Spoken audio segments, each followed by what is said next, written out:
Hi guys, this is Gorgon with theScore Esports talking to Ohio of Fnatic. And first question I've got for you is, how are you guys feeling after the group stage? Are you relaxing? Are you preparing?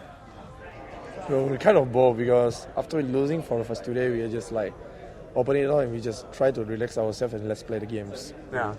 So when you come off of a couple of opening days like that, how do you guys work on recovering morale? How do you work on recovering performance? Well, the first thing is because maybe in the first 2 days we are too much pressure on ourselves and realize that we have to use another ways to relax ourselves. Example like, well, some kind of hero that we don't play, we just play it when we feel comfortable for these games. Yeah, this is an example for that. Okay.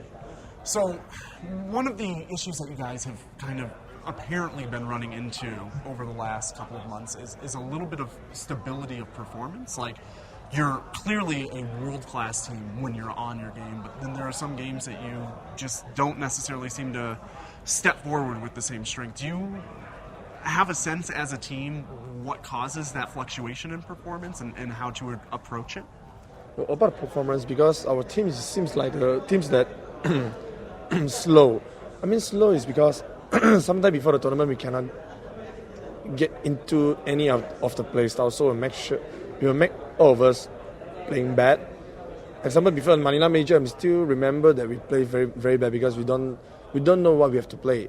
So just like this TI, there's so much idea to play. After we lose for the first 2 days, we realize actually it's our self problem because we make ourselves so uncomfortable for playing the game. We want to read or we want to copy opponent and we don't feel it's good for us. So this is one of the best reasons why our performance is so low sometimes. Okay. So when you are preparing for a tournament like this, do you guys spend more time preparing on your own game and focusing inwardly, or do you spend more time preparing for specific opponents?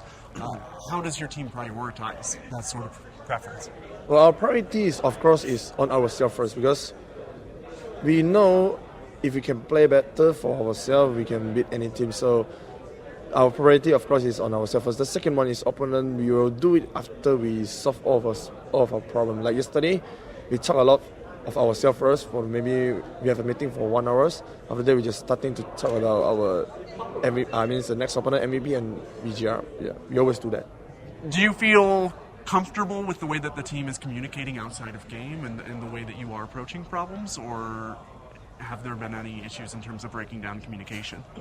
No, I'm really comfortable because for these 2 months, because DJ is starting to talk to us so much already. Because I remember last year when he come to join us and like we doesn't speak a lot of English and we just mess up everything, every conversation. But right now we feel comfortable because any moment when we lose or we win, we always discuss together. Example like yesterday, even we win for the 3 games maybe, and we still keep talking with each other what we need for the next one. I mean, because we are ready to play the loser bracket, and we keep cheer each other up, and then we say, no, we haven't lost yet.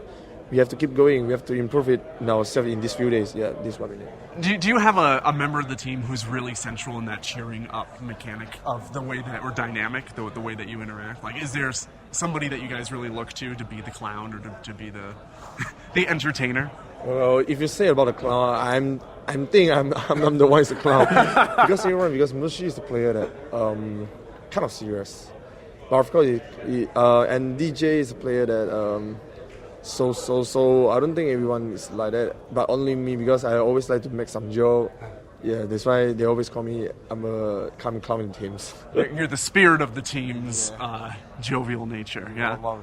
So when you are looking at TI now and you're not necessarily where I think some of your fans expected you to be, how do you approach the next juncture? Not only moving into the main bracket, but also thinking about after TI, how the team can continue to improve. Well, about the TI first, we make a lot of fans disappointed, but for ourselves, because we cannot give up on ourselves, because sometimes the teams will go wrong. And right now, we realize what is our problem and we're trying to fix it. So this is our first step for the TI and how we improve ourselves in this TI. But for after TI, I don't have any idea because for this year, we always focus, example me and Moshi, we form this team and we always want to just focus for the TI all the way first, and after TI, we're just trying to planning some new plan. This is what we did always.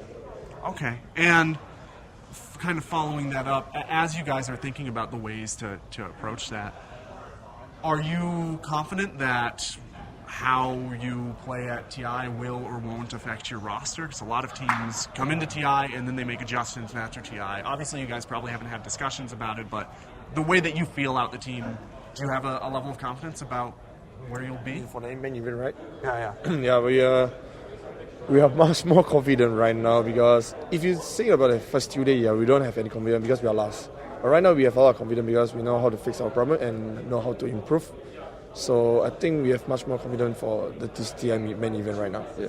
Great. And I guess my last question here is, what would be an acceptable finish for you guys? What would be a disappointing finish? Obviously, first is the goal.